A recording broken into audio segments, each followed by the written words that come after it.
What's going on, everybody, and thanks for checking out video 4 of the Hey Coach video series. In today's video, what we're going to discuss is when is the best time to utilize a diet break.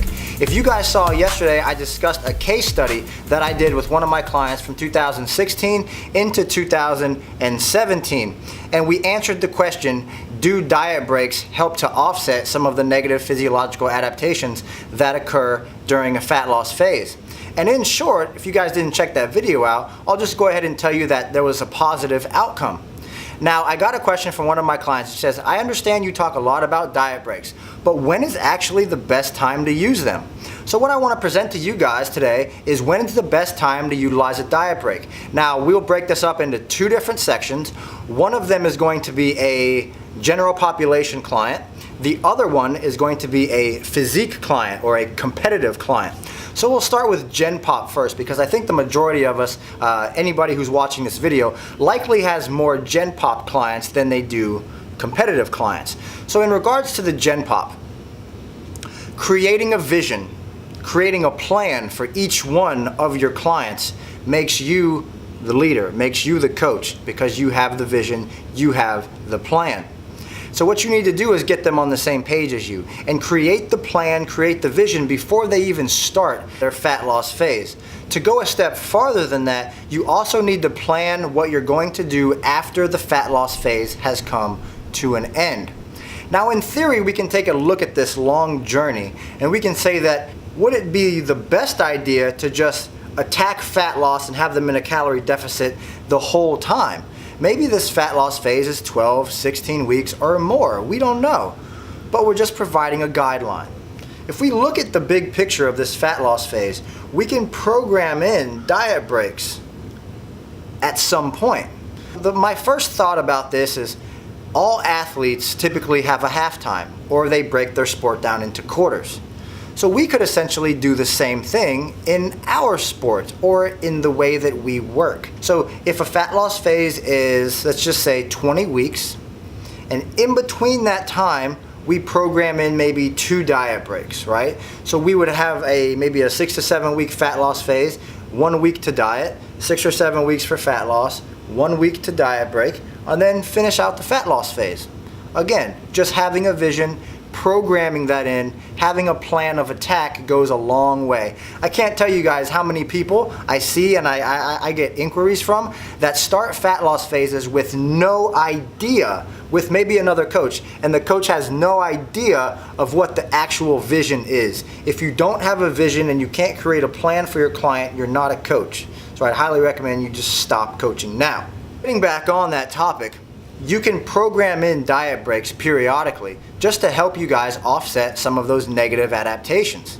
So the way that I would program those in is just as I said before. Have a series of weeks where you're in fat loss, you're actively approaching fat loss. Maybe set short-term goals for your clients. If they have 20 pounds to lose over 20 weeks, you say, we're gonna break this down into 4 sets of 5 pounds. And after each time they lose 5 pounds, maybe you can give them a diet break, or you can wait till they lose 10 pounds and give them a diet break in the middle of the fat loss phase. So those are just a few of the options that I've personally utilized. Life instances just happen.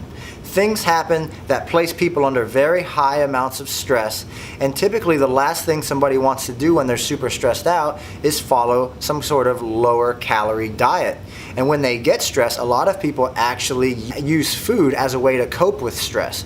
So we actually want to potentially avoid that as well. Now, I think that by using a diet break when life instances are coming and they're dragging your clients down can be a very helpful time. Say you have a big work event coming up, or you've planned a trip with your family, or you have something that's basically going to take you out of your normal daily habits and put you somewhere else. Diet breaks can be super helpful for that demographic.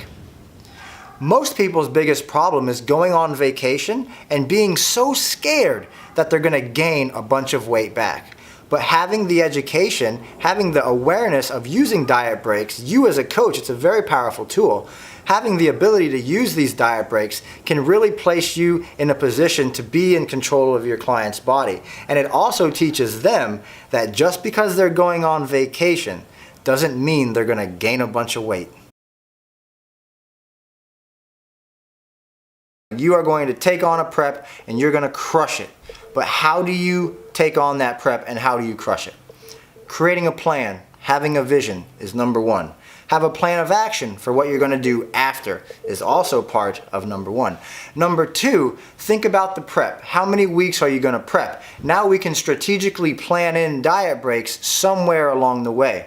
As an example, when I first started utilizing a diet break, I felt like all my clients were athletes. Now in athletics, we always typically have a halftime, specifically in football. So we would play 2 quarters, we'd have a halftime, and then we'd finish the game. And I like to program for physique athletes in the same fashion. We do the first part of the prep, we get as much fat off them as we can. We diet break them for 1, 2, even up to 3 weeks sometimes. And then we push the gas in the final 8 to 10 weeks of prep. Now what this basically can do is it can actually help to offset a lot of those negative adaptations because you're keeping them at maintenance for anywhere from 1 to 3, even 4 weeks. So what can this do for training? Think about a physique athlete and think about how hard they train. After 10 to 12 weeks of prep, their cortisol levels are skyrocketed, likely they have excessive fatigue accumulation, their leptin levels are usually low, thyroid's typically a bit lower, and they're usually doing a lot of cardio. So again, high fatigue accumulation. And they're likely not sleeping very good as well. Utilizing a diet break for anywhere from 1 to 3 weeks can help offset all of those negatives that I just talked about, which basically helps them to physically and mentally reset themselves to finish their competition prep strong. And keep in mind that because you've done the diet break in the middle of the prep, now they know how they felt, they have the experience of how they felt. So now when you say we're gonna go back to a diet break after your show, now they won't go off and go crazy because they have a plan and they have the experience of the implementation of your diet break.